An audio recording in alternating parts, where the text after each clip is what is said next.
우리 함께 인사하시겠습니다. 지적과 원망 대신에 칭찬과 감사로 하나님의 만복을 향유하세요.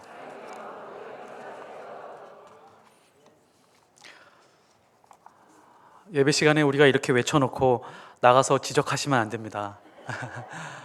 나가서 원망하면 안 됩니다. 건설적인 비판은 좋지만 성경적이지 않은 지적과 원망은 우리가 계속해서 지양하면서 살았으면 좋겠습니다. 자, 오늘 말씀의 제목은 화평하고 화목하게입니다. 사람은 누구나 화목하기를 원합니다. 화평하기를 원합니다. 세상에 화목하고 싶지 않은 사람은 단 한 사람도 없습니다. 아무리 악한 사람이라고 할지라도 자기 가정만큼은 화목하기를 원한다는 것입니다. 동양에서 추구하는 화목과 또 서양에서 추구하는 화목의 이 형태와 어떤 중심은 좀 다른 것 같습니다. 동양에서는 주로 공동체의 화목을 가르치고요, 서양에서는 개인의 자유가 침해받지 않는 범위 안에서 그렇게 화목을 추구하고 있는 경향이 있습니다. 당나라 때에 장공예라고 하는 사람이 있었습니다. 이 사람이 아주 유명했었는데요, 이 집안은 9대째 한 집에서 살아서 식구가 한 900여 명 정도 됐다고 합니다. 그래서 식사를 하려면 북을 쳐야 사람들에게 알려지고, 그래서 다 모여서 식사를 했다고 합니다. 이 한 가문이 한 지역에서 자리를 잡고 땅을 차지하고 살다가 보면 분명히 집안 싸움이 일어나기 마련인데, 이 집안은 싸움이 없더라는 것이죠. 화목하고 화평하더랍니다. 그래서 이 소문이 그 당나라 때 고종 황제에게 소문이 들어갔습니다. 황제가 너무도 마음이 흐뭇하고 기뻐서 직접 찾아갔습니다. 이 집안을 직접 찾아가서 주연을 베풀었습니다. 그리고 주연을 베푸는 자리에서 고종 황제가 이렇게 질문을 합니다. 장공예, 당신에게 한번 질문하고 싶은 것이 있어. 이렇게 9대째 내려오고 900명이 넘어가는 사람들이 있는데 어떻게 이렇게 화목하게 살 수 있는 것이요? 라고 하니까 이 장공예가 갑자기 한지를 펼치더니 붓글씨로 참어린자를 100개나 써서 빼곡하게 써 넣은 다음에 황제에게 이렇게 말을 합니다. 오직 참는 것으로 저희 집안의 헌법을 삼고 있습니다. 동양은 주로 이렇게 화목하기 위한 방법으로 참을인자를 많이 썼습니다. 우리가 흔히 들었죠. 참을인자 3개면 살인도 면한다, 이런 게 있습니다. 다른 사람의 하소연을 들어주면서 충고하는 사람들의 대부분의 말이 이렇습니다. 네가 참아, 당신이 좀 참아 라고 하는 말을 많이 들었고 많이 했었습니다. 공동체의 화목, 집안의 화목을 위해서 한 사람 한 사람이 참아줘야 화목하다라고 하는 것이죠. 반면에 서양은 그렇지 않습니다. 공동체보다는 개인에게 피해로 돌아오는 것을 막기 위해서 화목을 추구하는 경향이 있습니다. 작은 어항 속에 금붕어 2마리가 살고 있었습니다. 이 둘은 사이가 좋지 않았습니다. 서로 매일 티격태격 다투고 싸우고 막 그랬습니다. 그러던 어느 날 서로 막 쌓여서 이제는 정말 굉장히 심하게 싸웠습니다. 주먹으로 치고 발로 차고. 금붕어가 그럴 리는 없겠지만 아무튼 아주 심하게 싸웠습니다. 피 터지게 싸웠습니다. 그런데 한 마리가 죽게 되었습니다. 출혈이 심했습니다. 그리고 나서 나머지 한 마리가 너무너무도 기뻤습니다. 근데 하루, 이틀, 3일, 일주일, 2주일 지나가다가 보니까 다른 한 마리도 병이 들어가기 시작을 했습니다. 죽어있는 그 금붕어에서 부패하기 시작을 했고, 썩은 것 때문에 병균이 생기고 나머지 한 마리도 죽게 되었다는 것이죠. 그래서 이렇게 가르칩니다. 인간은 개인과 개인이 모여서 사는 이 사회적 동물이다. 그래서 타인을 해치면 그 환경이 나에게도 영향을 미치고 내가 피해를 입을 수 있으니까 개인의 영역은 존중해 주면서 그렇게 화목을 추구하고 있다는 것이죠. 여기서 질문하고 싶은 것이 있습니다. 그렇게 하면 과연 인간은 모두가 화평하고 화목하게 되는 것일까요? 문제점이 있습니다. 참을인자 100개 쓰다가 보면요, 공동체는 화목할 수는 있는데 자기와 자기 자신은 화평하지 못합니다. 그래서 화병에 걸리거나 스트레스로 암에 걸릴 가능성이 아주 높습니다. 뿐만 아니라 타인을 침해하지 않는 범위 안에서 개인의 사적인 영역이 최대한 존중되는 것도 한편으로는 개인의 부패를, 타락을, 도덕적인 부분을 눈감아 주면서 서서히 몰락하게 하고 그걸 개인의 책임으로 그냥 밀어버리는 그런 사회로 바뀔 수가 있습니다. 사람이 추구하는 화평이나 화목은 이렇게 근본적인 해결을 할 수가 없습니다. 인류는 끊임없이 화목하기를 원했고 화목을 추구해 왔지만 화목한 적이 없습니다. 인류 역사상 전쟁이 없었던 해가 얼마 되지 않습니다. 항상 싸우고 있었던 것이죠. 인간은 수단과 방법을 다 동원해도 화목하기 어려운 존재입니다. 우리가 관심을 가지는 화목이 있습니다. 인간의 철학이나 처세술에 있지 않습니다. 우리가 추구하는 화평이 있습니다. 이것이 인간의 경험이나 어떤 지식으로 얻어지는 것이 아닙니다. 그거보다 훨씬 더 높은 차원이고 근본적인 차원입니다. 그래서 우리는 성경으로 들어가게 되죠. 성경이 화목과 화평에 대해서 어떻게 말씀하고 있느냐가 굉장히 중요합니다. 이것이 우리의 기준이요, 우리의 중심입니다. 골로새서 1장 20절, 그의 십자가의 피로 화평을 이루사 만물 곧 땅에 있는 것들이나 하늘에 있는 것들이 그로 말미암아 자기와 화목하게 되기를 기뻐하심이라.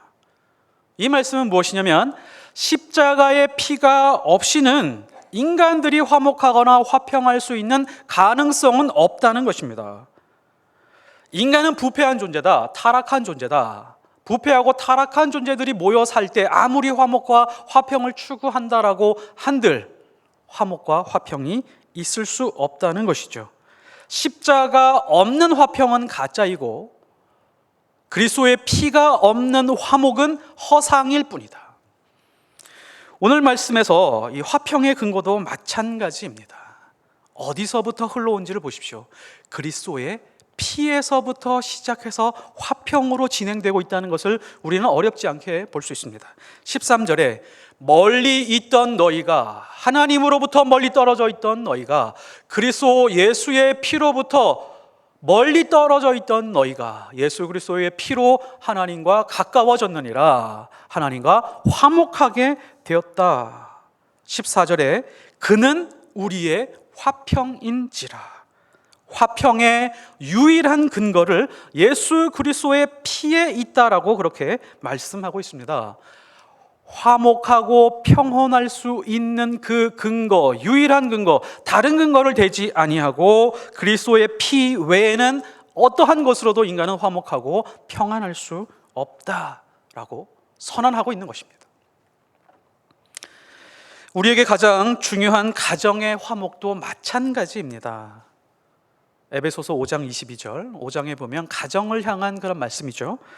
아내들이여 자기 남편에게 복종하기를 주께 하듯 하라. 아내들이 들으면 별로 기분이 좋지 않습니다. 존경할 만해야 존경하지, 복종할 만해야 복종하지 라는 생각을 가지고 그렇게 가정생활을 합니다. 그래서 좀 이 말씀을 대하면 좀 억울한 생각이 들죠. 아내들에게는 약간 불편합니다. 요즘 시대에 누가 그런 여자가 있어, 2조 시대가 아니고, 이렇게 생각을 할 수 있다는 것이죠. 그래서 이 말씀 지키기 어려워, 그냥 대충 넘어가지. 너무 억울하게 생각하지 마십시오. 남편들에게는 어떨까요? 남편들에게는 더 높은 수준을 요구하고 있습니다. 5장 25절, 남편들아 아내 사랑하기를 그리스도께서 교회를 사랑하시고 그 교회를 위하여 자신을 주심같이 하라. 가정의 화목을 위해서 아내에게 요구하는 수준보다 남편에게 요구하는 수준이 훨씬 더 높다는 것을 기억해야 됩니다. 남편에게 이런 거 요구하지 않습니다. 참을 인자 100번 써라, 그렇게 얘기하지 않습니다.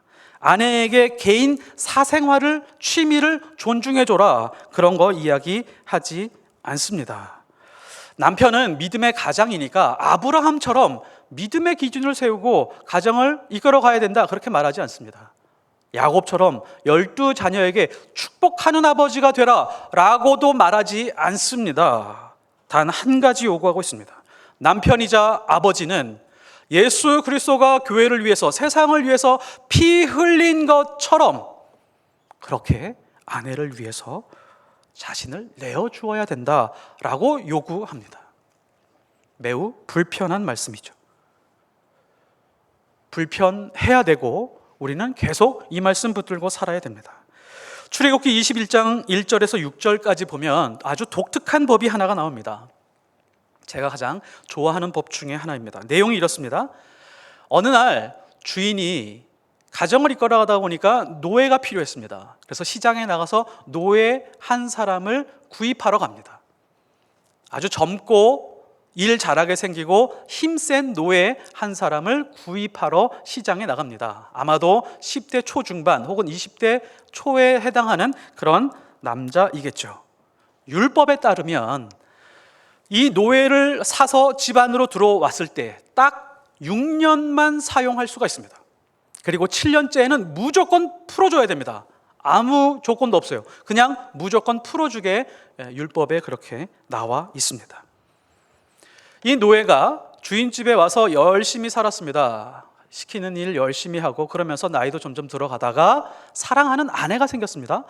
사랑하는 여자가 생겼습니다. 그래서 결혼했습니다. 주인의 허락하에 결혼하고 그러다 보니 자식도 여러 명 낳습니다. 자녀들도 점점 커갑니다. 2살, 3살, 4살, 5살, 10살. 그런데 시간이 다가오죠. 7년이라고 하는 시간이 다가옵니다. 7년이 되면 무조건 이 노예는 자유인이 될 수밖에 없습니다. 율법에 나와 있기 때문에 그게 법이었습니다. 이제 7년이 다가오면 나갈 준비를 해야 되는데 고민이 생기는 것입니다. 아내가 생겼죠. 자식이 생겼습니다. 그냥 나가도 괜찮습니다. 왜냐하면 데리고 나갈 수는 없습니다. 아내와 자식들은 주인의 소유물이기 때문에 자신이 데리고 나갈 수가 없습니다. 혼자만 나가야 됩니다. 그래서 심각한 고민에 빠지죠. 2가지 선택의 길이 있습니다. 첫 번째, 이제 나는 자유를 찾게 되었다. 이제 세상에 나가서 장사도 해보고 여행도 다녀보고 공부도 해보고 뭐 군대도 가보고 내가 하고 싶은 거 다 하면서 인생을 살아보자. 나는 이제 20대 초반 중반쯤 돼가는데 새 장가가 들지 뭐라고 생각하면서 그렇게 새로운 기회, 새로운 인생을 살 수 있는 선택이 한 가지가 있습니다. 2번째 선택, 다시 계속해서 노예로 일을 하면서 외모는 볼품도 없고 말하는 것도 그리 교양 없어 보이는 노예인 아내랑 사는 것입니다. 자식들도 노예인데 같이 함께 사는 것입니다. 한번 선택한 결정은 다음 7년에 또 나올 수 있는 것이 아니라 평생 동안 노예로 살아가는 선택입니다. 2번째 선택은 최악의 선택이죠. 내 가정을 지키겠다고 하면 평생 노예로 살아야 됩니다. 남자들은요, 가끔 악몽을 꿀 때가 있습니다. 그런 기억을 가지고 계신 분들이 계실 텐데, 꿈에서요, 군대를 다시 들어가는 겁니다. 영장이 다시 나왔어요. 그래서 그걸 들고 군대 가서 나 저 군대 갔다 왔어요 라고 하면서 군대에 가서 그렇게 눈물을 흘리는 그런 꿈을 가끔 꿉니다. 저도 꾼 적이 있습니다. 얼마나 이게 괴로운 꿈인지 모릅니다. 그런데 지금 이 노예는 다시 평생 나는 노예로 살겠습니다 라고 하면서 다시 들어가는 선택을 해야 된다라고 하는 것이죠. 대다수 남자 노예들은 결혼했을지라도 아마 대부분 다 첫 번째 선택을 하고 나가서 자유를 얻고 자유를 만끽했을 것입니다. 그런데 조금 다른 생각을 하는 노예가 있었습니다. 밤잠을 설치며 고민하던 이 남자 노예는 주인을 찾아가서 말을 합니다. 출애굽기 21장 5절에 보면 이렇습니다. 만일 종이 분명히 말하기를 내가 상전과 내 처자를 사랑하니 나가서 자유인이 되지 않겠노라 하면, 어떤 노예가 있었습니다. 주인님, 제가 분명하게 말씀드리고 싶은 것이 있습니다. 저는 주인님을 사랑하고 제 아내를 사랑합니다. 저는 평생 노예로 살겠습니다. 주인이 이렇게 말합니다. 너 그럴 필요 없어. 너 지금 젊은 친구인데 나가서 자유를 얻어. 너 마음대로 한번 살아봐. 가장 너다운 인생을 한번 살아봐 라고 그렇게 조언해 줍니다. 그런데도 분명하게 말합니다. 아닙니다. 저는 그러고 싶지 않습니다. 6절에 상전이 그를 데리고 재판장에게 갈 것이요 또 그를 문이나 문설주 앞으로 데리고 가서 그것에다 송곳으로 그의 귀를 뚫을 것이라. 그는 종신토록 그 상전을 섬기리라. 자신의 노예가 자신에게 와서 이렇게 이야기를 합니다. 저 결심을 굳혔습니다. 그러니까 주인이 시장에 가서 혹은 재판장을 찾아가서 이렇게 이야기를 합니다. 이 노예가 평생 우리 집에서 살고 싶답니다. 귀를 뚫어 주십시오. 그래서 문설주에다가 귀를 잡아당기고 미용실에서 뚫는 것처럼 예쁘게 뚫지 않았을 것입니다. 아마 송곳으로 세게 아마 박아서 피를 흘리면서 집으로 돌아왔을 것입니다. 그리고 귀걸이 하나 걸어 주었겠죠. 평생 이 노예는 나의 노예다. 남편들아 아내 사랑하기를 그리스도께서 교회를 위하여 자신을 주심같이 하라. 이 말씀은 이 내용으로 비추어 말하면 남편들이 아내 사랑하기를 이 노예처럼 하라는 명령과 같습니다. 여기에서 옆에 있는 남편을 째려보시거나 꼬집으시면 안 됩니다. 귀 뚫고 평생 노예로 살겠다고 다가오신 그 분이 바로 예수님이십니다. 우리가 그의 아내들이고 우리가 그의 자식들입니다. 그 피를 흘리고 우리에게 다가오신 분이 예수 그리스도입니다. 우리는 그 십자가를 경험했고 우리는 그 피를 마셨으며 우리는 그 살을 먹었습니다. 그렇게 귀뚫은 노예가 피를 흘리면서 집으로 돌아옵니다. 이제 남편의 남은 인생은 평생 노예로 사는 것입니다. 이거는 로맨스가 아닙니다. 인간다운 삶을 기대할 수도 없습니다. 아내를 사랑하지만 노예입니다. 그렇게 예쁘지도 않습니다. 자식들을 만났지만 현실은 여전히 노예입니다.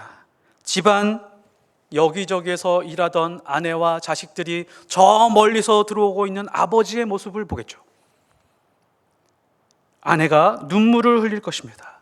남편의 사랑, 남편의 책임.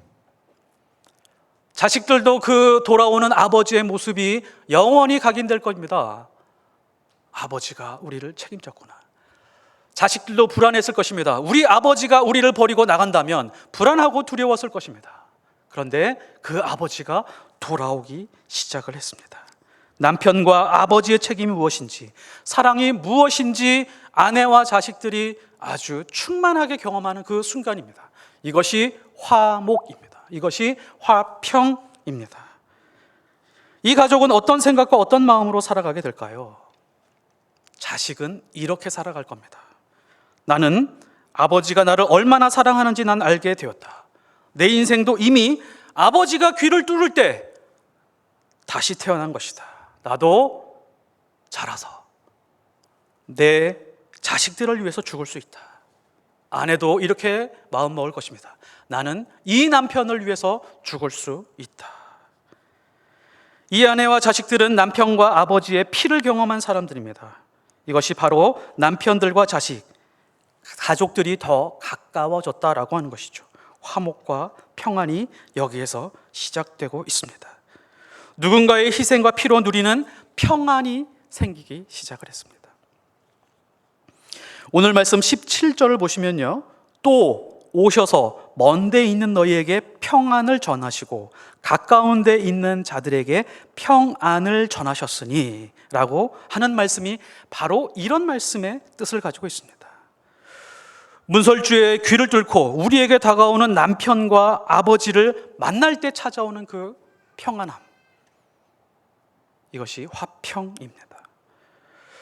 예수님도 평안에 대해서 말씀하셨습니다. 요한복음 14장 27절, 평안을 너희에게 끼치노니 곧 나의 평안을 너희에게 주노라.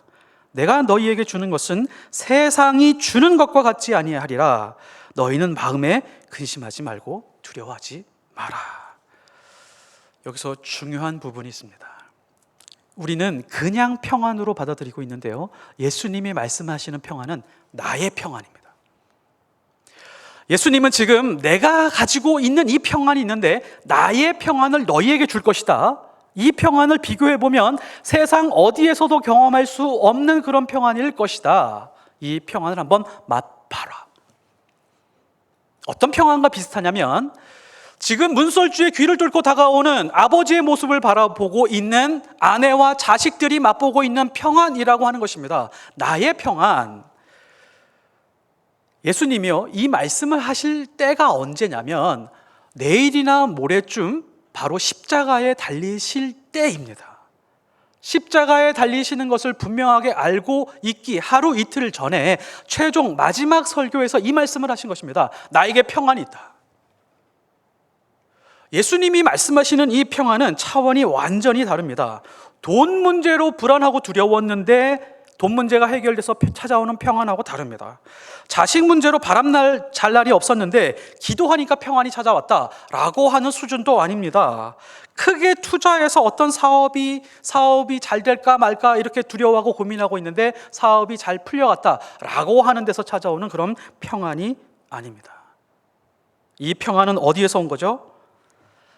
하나님과 우리를 화목하게 하기 위해서 예수님이 피를 흘리겠다라고 하고 준비하고 있을 때 그때 찾아온 평안입니다. 세상이 주는 평안하고 차원이 완전히 다른 것이죠. 그래서 세상이 비교할 수 없는 평안이다. 그래서 근심하지 말라라고 말씀하셨습니다. 여기서 중요한 것이 이 구도가 보이십니까? 하나님과 인간, 하나님과 우리, 하나님과 나라고 하는 대상이 있고 예수님이 여기 계십니다. 예수님은 피를 흘리면서 우리와 하나님을 화목하게 하기 위해서 그 십자가에 달리셨습니다. 다시 말해서 하나님과 예수님은 이미 화목하신 분이고 우리가 하나님과 화목하게 하기 위해서 이 삼각구도를 만들어 두셨던 것입니다. 그리고 이 삼각구도 이 중심에서 마음의 평안이 찾아오신 것이죠. 우리 인생의 평안이 어디에서 최고조로 이르냐면 바로 이 지점입니다. 이 삼각구도의 포지션에서 예수님의 포지션에 놓여서 거기서 살아가기 시작을 할 때 찾아오는 평안이 있다는 것이죠. 나의 피 흘림으로 누군가 화목을 경험하게 될 때 거기서 찾아오는 놀라운 평안이 있다는 것입니다. 마태복음 5장 9절 화평케 하는 자는 복이 있나니 저희가 하나님의 아들이라 일컬음을 받을 것이요. 화평케 하는 자 여기 잘 보십시오. 화평케 하는 자라고 하는 이 말씀 속에 대상이 셋이 있습니다. 나를 제외한 그 누군가, 원수된 누군가가 화평하게 만들어주는 자라고 하는 뜻이죠. 이 둘을 화평하게 하는 자가 하나님의 아들이라는 것입니다. 예수 그리스도가 그렇게 했다는 것이죠. 하나님의 아들의 사명이, 하나님의 자녀들의 사명이 무엇이냐면 누군가로 하여금 하나님과 화목하게 만드는 사명을 가지고 있다는 것입니다. 그것을 위해서 피 흘리는 인생을 살아갈 때 그 안에 하나님이 주시는 놀라운 평안이 있다. 그러므로 우리가 이 땅에 살아가는 사명은 직업이 아닙니다. 다른 사람이 보기에 정말 성공해서 사회적 지위가 높아져서 영향을 미쳐서 선한 영향력을 끼치는 것이 아니라고 하는 것입니다. 피스메이커라고 하는 것, 화평케 하는 자라고 하는 것은 그리스도 밖에 있는 사람, 약속의 말씀 밖에 있는 사람, 소망이 없는 사람, 하나님이 없는 사람, 하나님으로부터 소외된 누군가가 하나님과 화목할 수 있도록 나를 희생해 가는 것, 이것이 바로 하나님의 자녀들이 이 땅에서 이루어야 할 사명이라고 하는 것입니다. 우리에게 주어진 사명 중에 이게 있죠. 하나님을 사랑하라, 그리고 이웃을 사랑하라 라고 하는 것이 있습니다. 이 삼각구도 안에 있으면 이 두 가지를 동시에 충족시킬 수가 있습니다. 내가 가장 나다운 인생을 살고 있다면 그 이유가 뭐죠? 하나님과 나와 화목했기 때문에 그렇습니다. 예수 그리스도가 나의 주인이 되었기 때문에 그렇습니다. 우리가 해야 될 일이 그런 것이라면서요, 다른 사람이 그 사람의 인생을 가장 자기답게 살 수 있도록 도와주는 것이라면서요, 그 사람이 가장 자기답게 살 수 있는 방법이 뭘까요? 이 사람은 하나님과 화목해야 가장 자기답게 살아갈 수 있습니다. 누군가 나의 희생과 기도와 나의 노력을 통해서 하나님과 화목할 수 있다면 이것이 곧 하나님을 사랑하는 것이요 이웃을 가장 사랑하는 것입니다. 오늘의 교회가 손가락질 당하는 이유가 바로 이 구도가 깨졌기 때문에 그렇습니다. 그리스도인이 세상에서 욕먹는 이유는 이 사명에 대해서 흐릿해졌기 때문에 그렇습니다. 외면당하고 있기 때문에 그렇습니다. 우리가 교회에 와도 불편한 이유는 이 삼각 구도에 대해서 관심이 없기 때문에 그렇습니다. 지금 내 옆에 앉아 있는 사람이 하나님과 얼마나 화목한지, 화목하게 되기를 바라는 마음조차 없기 때문에 교회 와도 불편한 것입니다. 교회라고 하는 곳은요, 처음부터 끝까지 항상 문제가 있을 것입니다. 교회 생길 때도, 교회 성령이 충만하고 복음이 많이 전해지고 교회가 많이 생겨날 때도, 말씀의 역사, 기적의 역사가 일어날 때도 교회는 아주 큰 문제들이 항상 있었습니다. 처음부터 다툼과 분쟁이 끊이지 않았습니다. 게바파, 아볼로파, 바울파, 예수파 이래가면서 파벌 싸움이 아주 극심했었습니다. 서로 물고 뜯고 저주했습니다. 돈 문제도 있었고요, 성적인 문제도 많았습니다. 심지어 고린도전서 5장 1절을 보면 자기 아버지의 아내를 성적으로 범했었던 것이 지금 기록되기도 했습니다. 우리는 아마도요, 예수님 오실 때까지 온전한 교회를 만나기는 어려울 것입니다. 그렇게 완전한 교회는 이 땅에 존재하지 않습니다. 어떤 두 사람이 버스 안에서 심하게 다투고 있었습니다. 뒤에서 좁은 공간에서 처음에는 말로 그렇게 막 싸우고 다투고 그렇게 하다가 처음엔 주먹 다짐하고 막 발길질하는 겁니다. 주변 사람들이 너무 불편했습니다. 그래서 자기가 내려야 될 정거장도 아닌데 막 내리기 시작하고 그랬습니다. 운전기사도 막 말려봐도 소용이 없었습니다. 근데 어떤 사람이 벌떡 일어나더니 그 사람을 향해서 돌아서서 이야기를 했습니다. 여기가 교회인 줄 알아! 그랬다고 합니다. 그래서 어이없게도 이 두 사람이 싸움을 멈추고 가만히 앉았다고 합니다. 교회 가서 싸우지 이렇게 생각을 했는지 모르겠습니다. 교회는 계속해서 다툼이 있을 것이고 계속해서 문제가 있을 것입니다.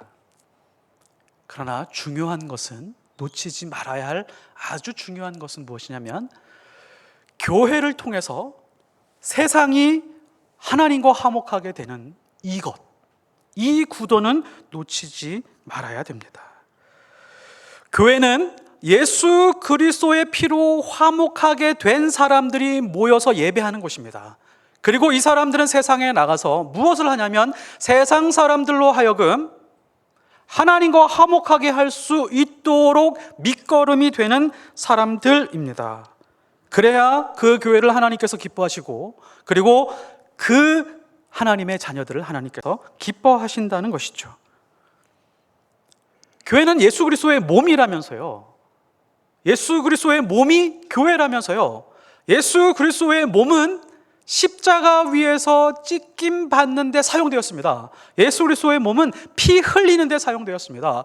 교회가 피 흘리려고 하지 않으니까 교회는 손가락질 당하는 것입니다. 고린도후서 5장 19절, 이는 하나님께서 그리스도 안에 계시사 세상을 자기와 화목하게 하시며 저희의 죄를 저희에게 돌리지 아니하시고 화목하게 하는 말씀을 우리에게 부탁하셨느니라. 공동번역에서 이 부분을 이렇게 얘기했습니다. 그 화해의 이치를 우리에게 맡겨서 전하게 하셨다.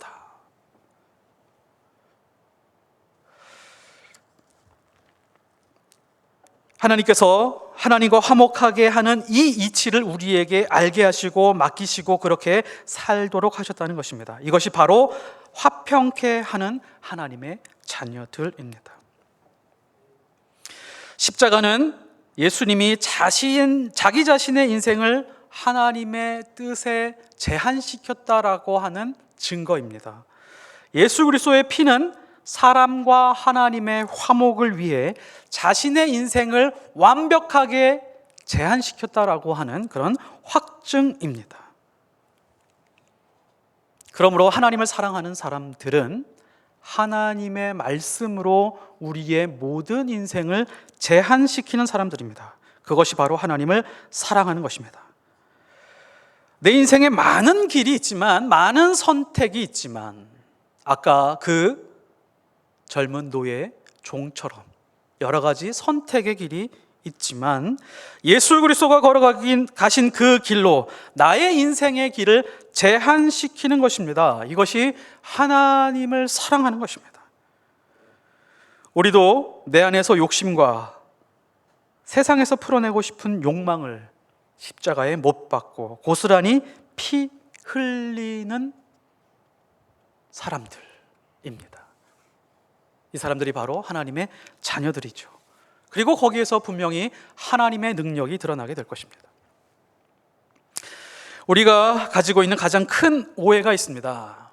능력이 제한되면, 혹은 돈이 제한되면 자유도 없고 기쁨도 없고 좀 답답한 인생을 살아가게 될 것이다 라고 하는 그런 두려움을 가지고 살아갈 때가 많이 있습니다. 그래서 조금 무엇이든지 좀 넉넉했으면 좋다, 좀 시간적으로도 여유가 좀 있으면 좋을 것 같고, 뭔가 좀 제한되지 않고 제약을 받지 않고 살아가면 좋겠다라고 하는 생각을 가지고 살 때가 많이 있습니다. 그런데 그리스도인의 가장 큰 능력이 언제 드러나냐면, 예수님께서 자기 인생을 제한시켰던 것처럼 우리도 예수 그리스도 안에서 우리 인생을 제한시킬 때 우리 인생의 모습이 가장 우리 인생의 모습대로 살아가게 되고 우리의 능력을 최대치로 발휘할 수 있습니다. 이츠하크 펄먼이라고 하는 20세기 최고의 바이올린 연주자가 있습니다. 뉴욕의 링컨 센터 에버리 피셔홀에서 연주했는데요, 이 일화가 굉장히 유명합니다. 이 펄먼은 어려서부터 소아마비를 앓고 있었고요, 그래서 양쪽 다리에 보조기구를 차고도 2개의 목발을 짚고 다녀야 하는 그런 아주 불편한 몸을 가지고 있었습니다. 그런데 바이올린은 세계 최고였습니다. 자, 링컨 센터에서 이렇게 연주를 하고 있는데 많은 사람들이 모였습니다. 힘겹게 무대 위를 천천히 걸어서 올라가고 자리에서 앉는 데까지도 시간이 좀 오래 걸렸습니다. 지휘자에게 사인을 보내고 연주하기 시작을 했습니다. 근데 2-3절, 서너 절 연주하는데 4줄 중에 한 줄이 딱 끊어졌습니다. 탕 하면서 총소리 나듯이 큰 소리가 울리면서 한 줄이 끊어졌습니다. 관중들은 이런 생각을 했습니다. 저분이 다시 내려와서 줄을 갈아 끼운 다음에 다시 올라가서 연주하겠지라고 생각을 했습니다. 시간이 오래 걸리겠죠. 그래도 충분히 기다릴 만한 사람들이었습니다. 그런데 이츠하크 펄먼이 눈을 감고 가만히 있다가 지휘자에게 눈짓을 했습니다. 다시 시작해라. 다시 시작하기 시작을 했습니다. 오케스트라가 전주가 울리고 바이올린 연주가 시작이 되었습니다. 3줄짜리 바이올린 연주를 시작한 것입니다. 평생 4줄로 연습을 해왔는데 그 연주장에서는 3줄로 바이올린 연주를 시작한 것입니다. 남아있는 3줄로 곡을 연주하기 위해서 연주하면서 계속 머릿속에는 곡을 생각하고 작곡하고 재편집하고 다시 어떻게 조옮김을 하면서 이 곡을 이어갈까 생각하면서 계속해서 곡을 연주하기 시작을 했습니다. 곡을 연주하는데 관중들이 환호하기 시작을 했습니다. 세상에 태어나서 한 번도 들어본 적이 없는 아름다운 음악이 연주되기 시작을 한 것이죠. 연주가 끝난 다음에 펄먼은 침착하고 겸손한 자세로 이렇게 말했습니다. 때로는 자신에게 남아있는 것들을 갖고 아름다운 작품을 창조하는 것이 예술가가 하는 일입니다. 인생을 살다 보면요, 우리가 의도하지 않게 인생의 줄이 끊어질 때가 있습니다. 하나님의 사람들은 내 인생에서 줄이 하나 끊어진 것으로 절망하거나 좌절하지 않고 예수 그리스도가 가신 그 길을 따라가면서 제한된 인생이지만 최선을 다해서 하나님의 뜻대로 살아가는 사람들입니다. 이것이 하나님의 작품으로 살아가는 사람들입니다. 남아있는 것으로 예수님이 가신 길을 따라가는 것입니다. 우리는 분명히 시간이 갈수록, 세월이 갈수록, 나이가 들어갈수록 인생의 줄이 하나씩 끊어질 것입니다. 실력도 다른 사람들보다 점점점 뒤처지게 될 것입니다. 이것이 현실이죠. 그러면 우리가 하나님의 길을 따라가지 않을까요? 좌절해야 되나요? 절망해야 되나요? 그렇지 않습니다. 예수 그리스도의 피를 의지하고 우리의 사명이 무엇인지 분명하게 한 다음에 세상이 하나님과 화목하게 하는 그 일을 위해서 달려가는 것입니다. 고린도후서 1장 26절 형제들아 너희의 부르심을 보라. 육체를 따라 지혜로운 자가 많지 아니하며 능한 자가 많지 아니하며 문벌 좋은 자가 많지 아니하도다. 하지만 하나님은 내가 너희들을 사용한다. 초대교회에 많은 사람들이 문벌도 좋지 않고 실력도 좋지 않고 학벌도 좋지 않은 사람들, 노예들도 많이 있었지만 그 사람들을 사용해서 세상과 화목하는 일에, 선교로, 전도로, 복음을 전하는 일에, 교회를 세우는 일에 그렇게 하나님께서 사용하셨다는 것입니다. 제한된 능력과 자원이지만 하나님과 화목하고 우리의 이웃들이 하나님과 화목하게 하는 일에 쓰임받을 때 우리의 인생은 작품이 되는 것이고 예술이 되는 것입니다. 교회의 존재 목적이 있습니다. 좋은 말씀을 듣고 내 가정이 평안하게 사는 데서 끝나는 것이 아닙니다.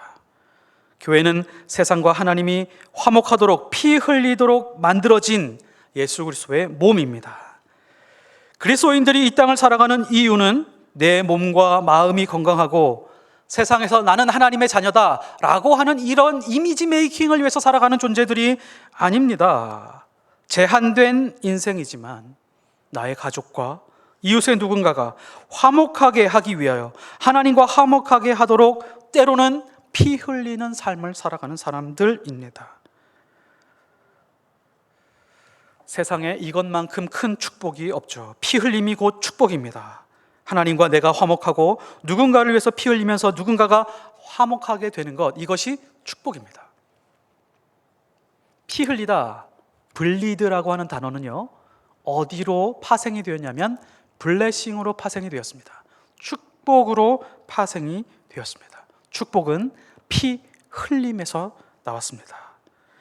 이런 믿음의 축복이 풍성하기를 예수 그리스도 이름으로 축원드립니다. 기도하겠습니다.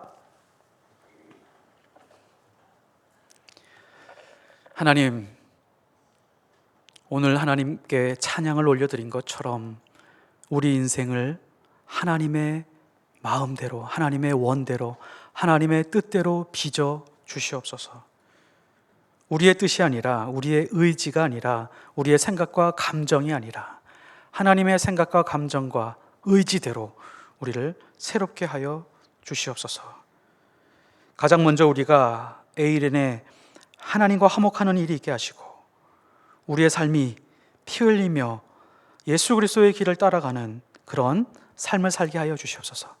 그 안에서 주시는 하나님의 평안을 우리가 맛보게 하여 주시옵소서.